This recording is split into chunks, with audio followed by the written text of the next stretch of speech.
My name is Daniela Chapman. And my name's Lucy Cinnamon, and we're bioengineers from the University of Illinois. For our project, we chose to design a sensorized wheelchair cushion that detects high levels of pressure and actuates accordingly to help prevent the formation of pressure sores. Pressure sores are a prevalent issue in people with limited mobility, specifically wheelchair users. These pressure sores form from prolonged pressure on one area of the body, most commonly the upper leg and buttock area. These pressure sores can be life-threatening due to a high chance of infection. Over 3 million people are diagnosed with pressure sores every year, and over 15% of them end up in hospitals. This leads to additional hospital bills for the patient and their families, as well as a decrease in hospital beds for other patients. There has been lots of research done, but no solutions have been created that combine the detection of high levels of pressure with the resulting actuation to relieve said pressure. Although there are wearable sensors on the market, they are not durable enough for the prolonged sitting and moving that is necessary for wheelchair users. Without a viable solution, there will continue to be medical bills and hospital beds that could be used for other patients. Next, we talked to professionals about what features we needed to prioritize in the creation of our wheelchair seat design. The biggest thing we heard was making sure it was customizable. Each wheelchair user is a different weight, height, and deals with different issues in their day-to-day life. Our cushion needs to be able to accommodate to each person's unique needs. In the future, we hope to create an app where you can input your information like weight, height, and more in order to calibrate the cushion. Another important piece of feedback was the breathability and comfortability of the cushion itself. To address this need, we hope to use gel foam because this keeps the user's skin at a cooler temperature, all while keeping the user comfortable.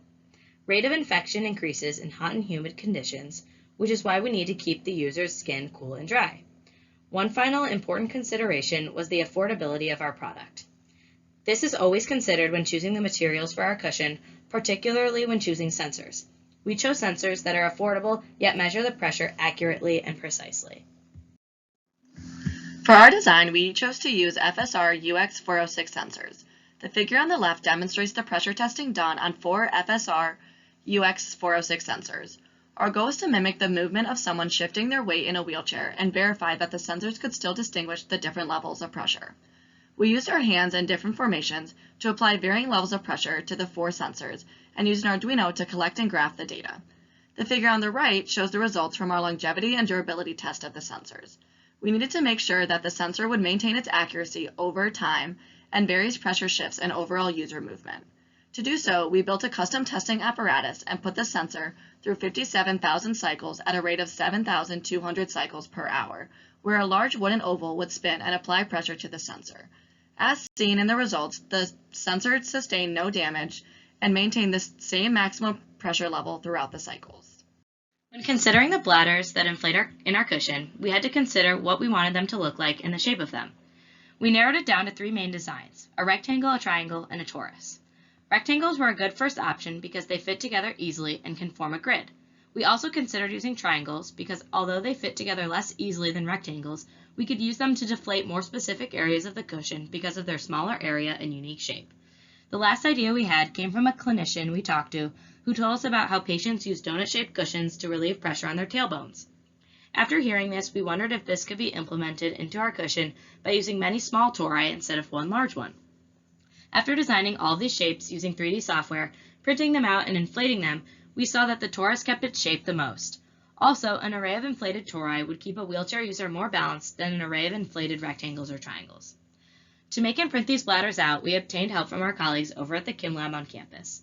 This lab had this technology already and was able to help us make our bladders.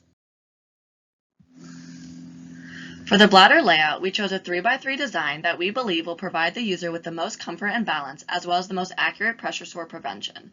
The remainder of the figure shows a map of how the bladders will be inflated by a programmable air and powered by a 12-volt battery. For the overall design, we wanted to show how all the pieces came together to create one model. In the top right corner, we inserted the programmable air hardware we used to inflate and deflate our bladders. In the bottom section, the areas of high pressure are indicated with red and the areas of lower pressure are blue. The graph shown indicates the length of time the sensors have to be reading a high pressure in order to activate the pneumatics. Once the pneumatics are initiated, it shows how the pressure reading decreases, which demonstrates the release of pressure the user feels. Thank you for your time, and we look forward to hearing your feedback.